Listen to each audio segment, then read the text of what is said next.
I'm recording this in 2022, but there's no way you're going to see this before 23. So, wow, Happy New Year. And one thing that makes me happy is a load of parts have arrived. And I'll show you what has turned up. First up, a 6-paddle clutch plate. But it's for an Escort Cosworth. I haven't got an Escort Cosworth. Last time I had a Cosworth was, well, getting close to 20 years ago now. I wish I had one, but I can't afford one. But that is a clutch plate for an Escort Cosy, rated to about 450 or so pound-foot of torque. And the reason I've got it is because of this. That is a 180T 6-speed standard clutch plate. And you know what? It's exactly the same fitment as an Escort Cosy one. 240mm, 23 spline. They are literally interchangeable. The reason I've got this is for this car, because I've got the clutch already. I've been using like this standard one, and it's held fine. I mean, the standard clutches can take well over 300 pound-foot of torque, but for whatever this is going to make, I don't think it necessarily will. So I wanted something stronger. And with 180s, basically the standard cover, people will happily run that at like massive power, it seems, and they just have an uprated, you know, plate. But I didn't want to buy a whole new clutch, and even uprated Sachs plate is about fucking 350 quid for a 180, and a complete clutch, you know, including the flywheel to suit, is like something daft, like 900 quid, which is, you know, similar sort of money to the twin plate on this, including the flywheel. So no way, I just wanted something cheap. So yeah, I looked into it a bit and realised what the fitment was. It's like, hang on a minute. So yeah, the Escort Cosworth one will fit directly, straight replacement for that, but should make the clutch happy to well over 400 pound-foot of torque, I would say. And that was £100. So yeah, a lot more price effective than going for the usual 180 options that was out there. I had a look, you know, there was no real good option, but that is a real good option. So happy with that. I was, you know, fairly 100% sure I was right, but now it's here and I've got them side by side. Yeah, you can just run that clutch plate in a normal 180 setup, no bother at all. A few other things. Fuel filter, which is for that car. I wanted a normal push fit one. Obviously these have normally got the fuel filter in the tank, but obviously I removed it to fit that big pump.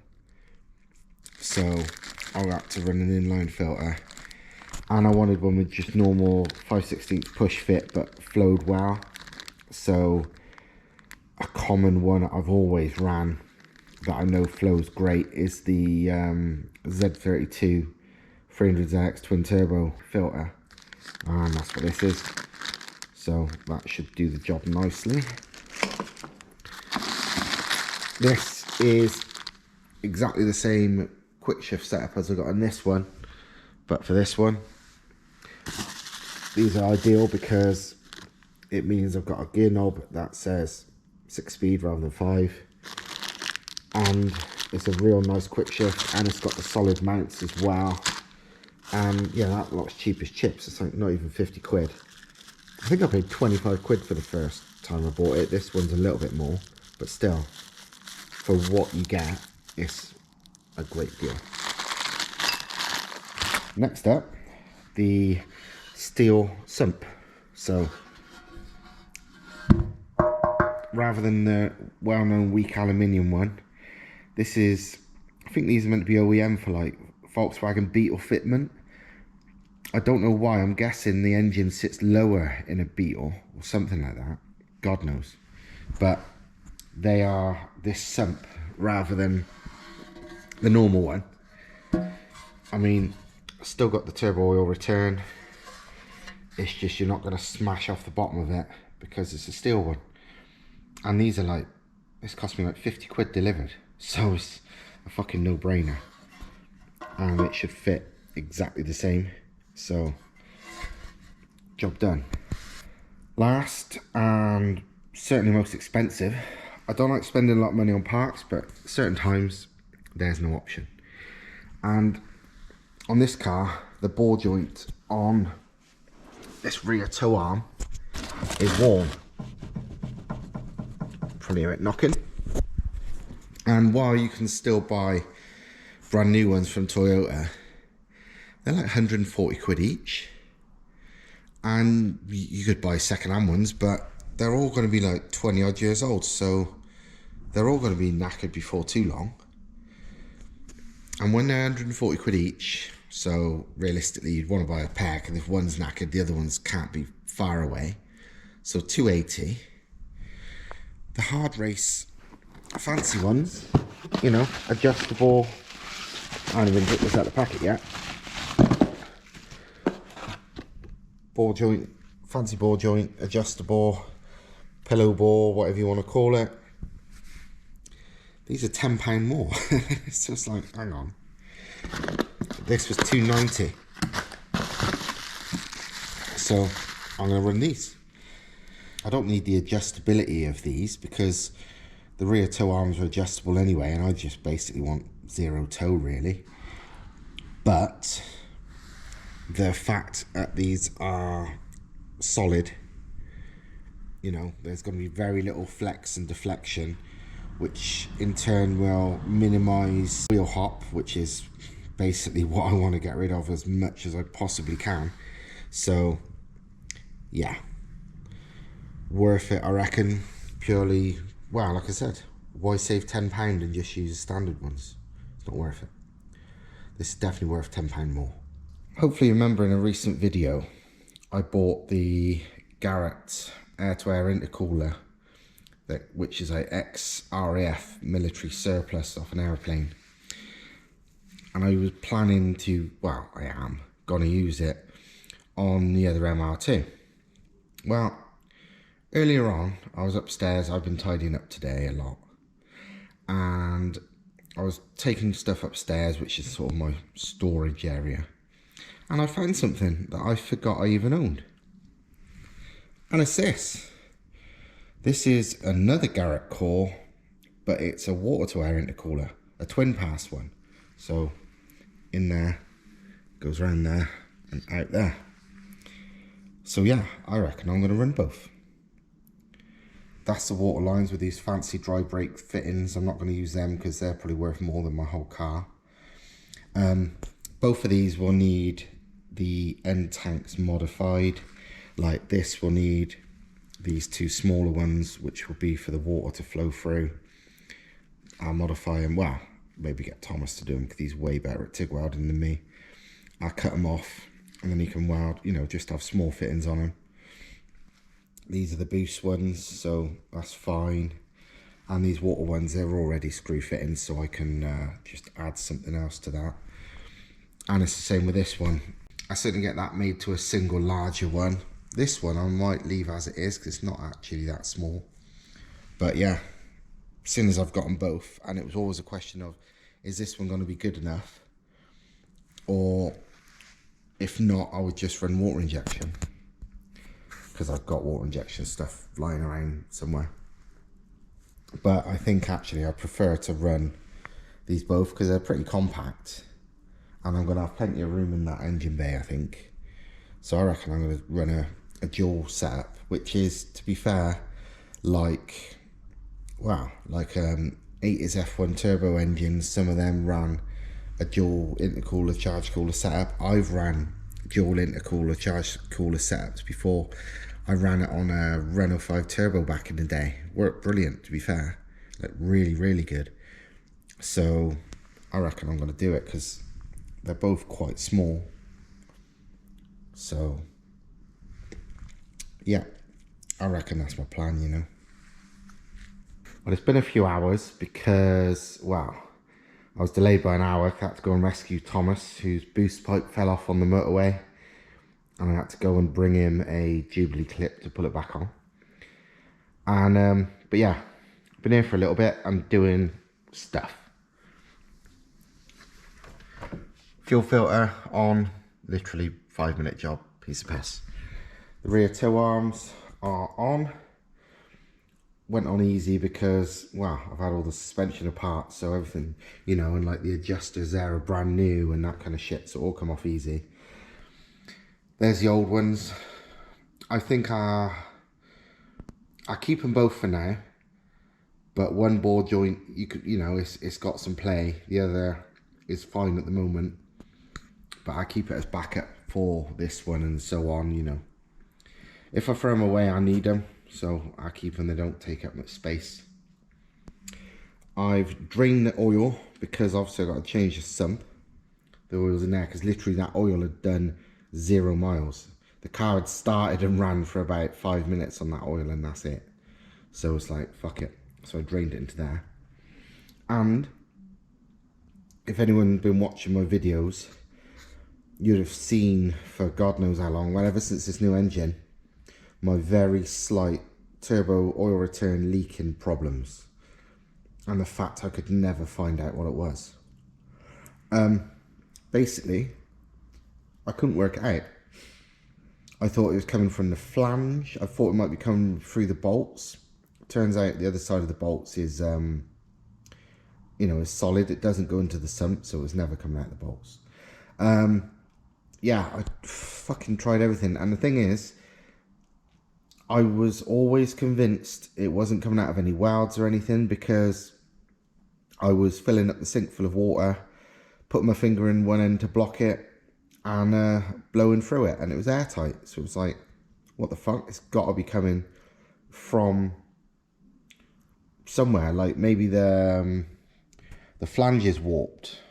I mean, I've machined it down, ground it down a few times, and it's, I wouldn't say it's fucking perfect, but it's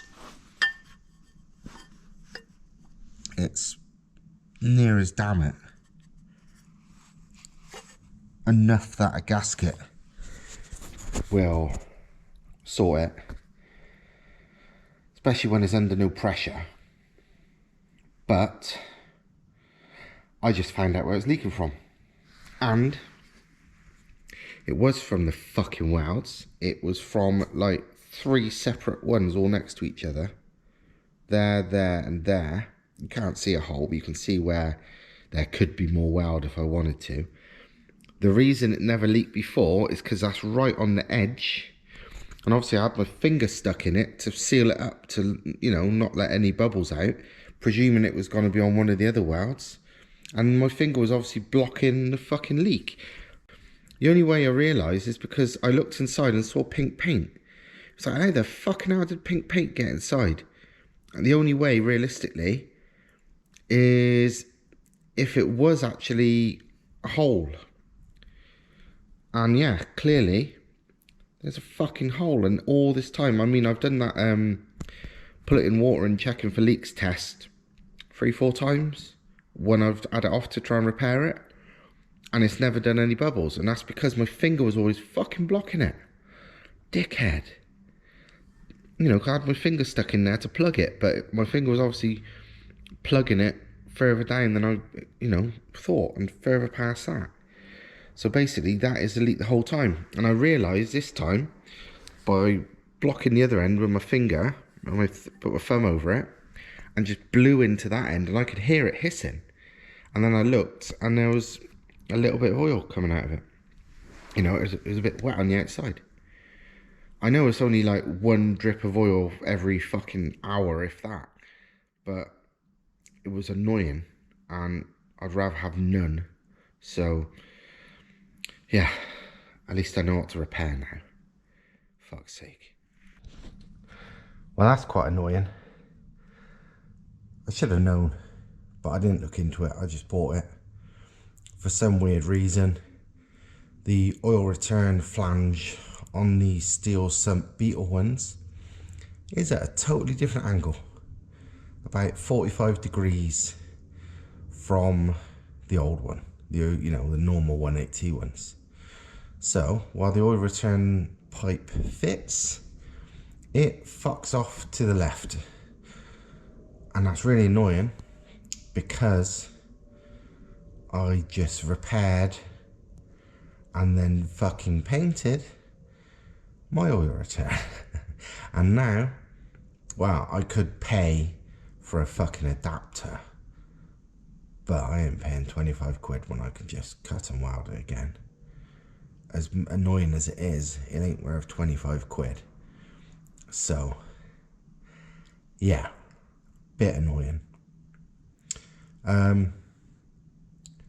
Read a little bit about these sumps, and I think I'm better off resealing the metal bit, the bottom, because some people say the standard sealant is fucking rubbish, or at least checking first. Maybe I should fill it with fucking water and see what happens. And also maybe get a new sump plug, because some people say the sump plugs are shit. And also I want to check, maybe get some plasticine or Play-Doh. I'm pretty sure I got some Play-Doh. And see the distance between the bottom of the pickup and the sump, because I think officially these sumps are meant to have shorter pickups. They're often sold with supposedly shorter pickups, but you can't see from pictures the difference. But from what I've read, some people say, oh, it's fine. But other people have said, well, it's a bit close, so just heat it up and bend it a tiny bit. I don't want to fucking remove it because it's a brand new pickup and it's working good. I just don't want to fuck with that. So I'm going to get some Play-Doh and check and see what happens. I'd rather use this, but it's becoming more and more of a fucking pain in the ass to use. That's making me almost not want to bother, considering I've got normal sumps anyway. But we'll see. Well, it's officially 2023, and my New Year's resolution is to not even fucking run that sump. Basically, as you'll have seen in the clip from probably a few seconds ago, but it was really a couple of days ago, this metal bottom sump fucking thing, it needs either a modified oil return or an adapter. I would obviously modify it. And I'm also a bit sus about A, the sealing between the metal bit and the alley bit, B, the sealing of the plug, and C, the gap between the oil pickup and the bottom of the sump. And I have a solution to all of them. It's called fuck that shit. I'm going back to the original sump, just done properly. So this is the old sump. As you can see, I mean, I used it before because it was a real clean, tidy one, and it's one of the relatively rare ones with no oil level thing, so that was blanked off, but it allowed me somewhere to put the oil temp sensor. But the oil temp sensor last time, I just threaded it through the aluminium of the sump, and while it didn't leak, the amount of threads were very little. It was gonna either leak or fall out sometime. You know, I didn't like it. But this time I threaded it back in, used a load of PTFE, liquid PTFE, and also threaded it onto a locking nut. Oh, shut up, fan, it's not that cold. Hold on a second. Yeah, as I was saying before I was so rudely interrupted by the fan, I've basically done the same as before, the old one, which I was fine with, but done properly. Obviously now I'm fairly certain the actual oil return isn't going to leak anymore. My worry was always that was either going to leak or fall out, and I've done that properly now. And as you can see, it's a clean, tidy sump. Because the thing is, yeah, you are in danger with these ones of it hitting the ground and bursting the sump and leaking oil everywhere and maybe killing your engine. But this car, this engine, I don't run it real low. It's never going to hit anything, you know. And I'm never caning over speed bumps in this anyway. It's not that kind of car. Maybe on this one I can justify it, but on this one there's no real need, and I'd rather this, so that can fuck off. I will keep it, you know. I can't be dealing with it at the moment.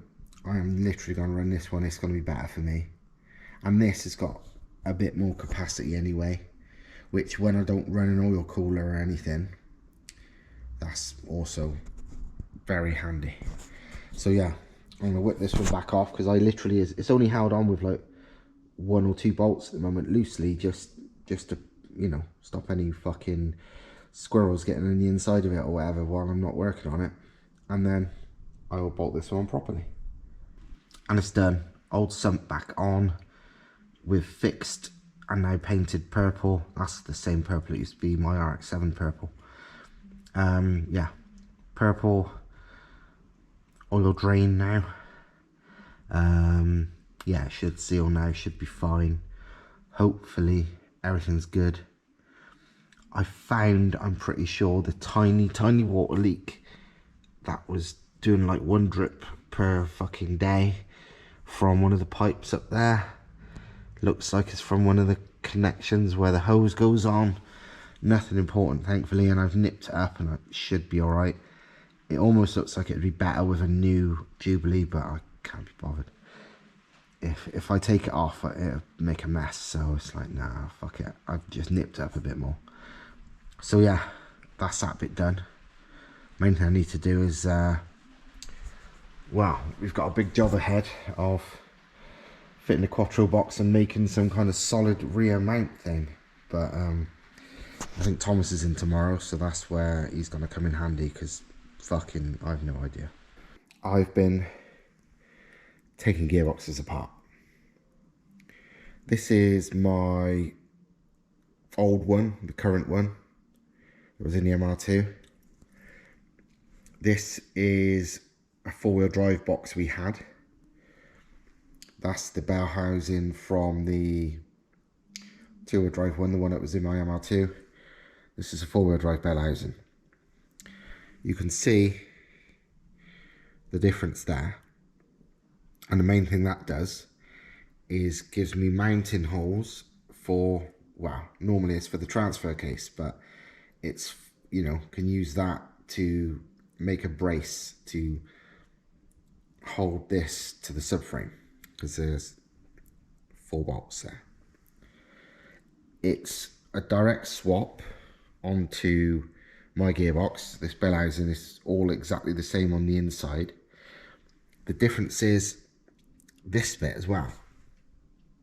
Obviously that's the output flange seal. This hasn't got one, and that seal doesn't go in there because this hole is bigger, and it also doesn't stick out as far as that. And that's what these adapter plates you buy for these do. They hold that seal in the right place to run these Quattro boxes as 2-wheel drive, and this just bolts on there. I wasn't sure whether I was going to use this box, use that diff, use this diff, whatever. But looking at them, this one, the one that was already in my MR2, is cleaner internally than this one. But both bearings, you know, the sets, both bearings on, well, it's mostly on this side of the gearbox, look similar. You know, these aren't immaculate and neither are these, but I know this gearbox was fine. You know, it was running in my car, so I know it's good. So there's no clear winner. I would say they're likely both usable. This is off the magnets, because gearboxes, if you didn't know, I can't be bothered to show you, but they've got magnets always, really, almost always at least, to catch the metal and shit which naturally will come off gearboxes over time, and it's just to, you know, sort of trap it, because as you know, gearboxes tend to have very long service intervals. You know, some gearboxes they class sealed for life, even though that's bullshit. And yeah, this is the shit I was attached to both gearbox magnets. This is off my gearbox, and yeah, it's got slightly bigger chunks. It's got a couple of bits that are like that big. Exactly what that is, I don't know, but it's got, that's the biggest bit. There's a couple of other little bits similar size, but nothing much. This gearbox has got no big chunks, but you can still feel and see bits and pieces. It's not fucking perfect. That just seems to have one fair sized chunk and a few smaller bits that are similar to that. So I don't think there's any real winner there. And I know this worked with no particularly dodgy noises, and it changed gear good and all that. So I'm inclined to say, gonna run that with a Quattro bell housing on it until it dies, and then use another one. I mean, I got two more boxes here. These are Cupra R boxes. Again, normal 6-speed, all interchangeable. I think this one's meant to have worn bearings, and this one's fresh, but the guy said he had something wrong with the gear selection. But changing it off the car, you know, doing it myself, it seems to select all gears fine. So God knows, but I've got plenty of spares.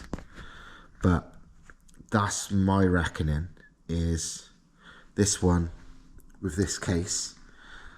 And what I need to do really then is get this ready to go, and then I can pull it back in the car. So it's the next day, and I've shown Thomas the gearboxes and what I realised about how the seals work and all that on these with that adapter plate. And he said, yeah, he goes, you know what, rather than us make something, he said the adapter plate will be handy, and we will make the brace over the top of that, because the thing is, the adapter plate also gives the height to make it closer to that. This isn't. So yeah, I've ordered one, and that'll be coming in a few days. But until then, can't do much, because I could fit the gearbox in without the adapter plate fitted, but I want to fit it all beforehand, just because, so I can check it all fucking works right. In other news, I have been doing a lot of interior tidying and electrical shenanigans. I've probably removed a couple of kilos of electrics and shit that that I'm not using and whatever. But also another thing I was doing was I wanted to put the electric water pumps, as in the charge cooler one and the actual main engine one, I wanted them on a switch, so they didn't just come on when I turn the engine on, so it didn't flatten the battery while I was you know, say if I was sitting in on the laptop changing the map or something. I've also done quite a lot of other changes in there, so let's go in the car and I'll show you.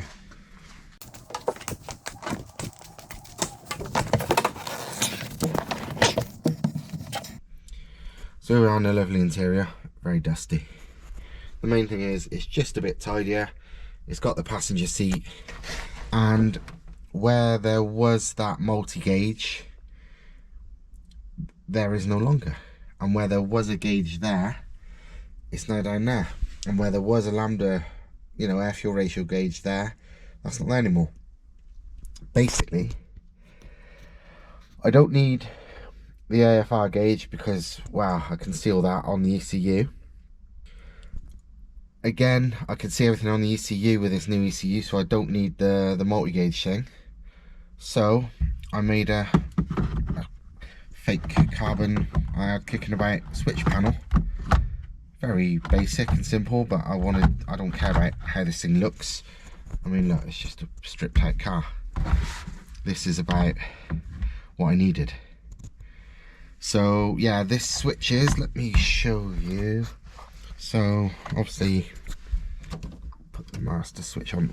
Beforehand, as soon as I put the power on, everything was on. Pretty much, so fuel pumps and water pumps. Now, even with the ignition on, you know, just the ignition stuff, nothing much. So that is the water pumps. You'll see, you can hear the charge cooler one right now, and now that's the main engine one too. And this, the fuel pump. Also, this new fuel pump clearly flows a shitload, because despite having a 3-bar regulator, well, with the engine off at least, 3.8, 3.9 bar is what it's showing. But yeah, clearly flows a lot. So yeah, much better. Just generally things are neater in here. I've probably removed about another kilo or so, but that's irrelevant really. It makes no fucking real difference. But I just generally tidied up wire and removed shit I didn't need. Actually, no, tell a lie. I've probably removed about 3 kilos, because I totally removed the airbag, ECU and stuff, which I kind of forgot about previously, and that was surprisingly heavy. And all the wiring to that and loads of shit. So just to give it a tidy up, it's a much more, it's just less messy.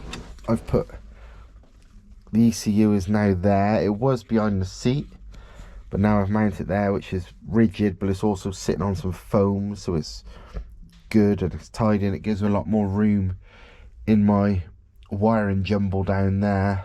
Makes everything a lot more accessible.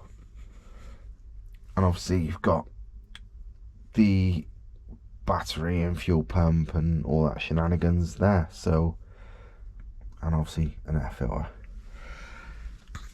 So yeah, that is, I reckon, it for this video. It's going to be a good few days until the gearbox is back in the car, and then we got to make a mount and all that. But I think that deserves its own video, to be honest. So I'm going to go for now. So hope you like this update, and as ever, like, comment, subscribe, show everybody, and I will see you in the next one, which at this rate, because I'm probably getting on with it, should only be a few days away, I reckon. See you later.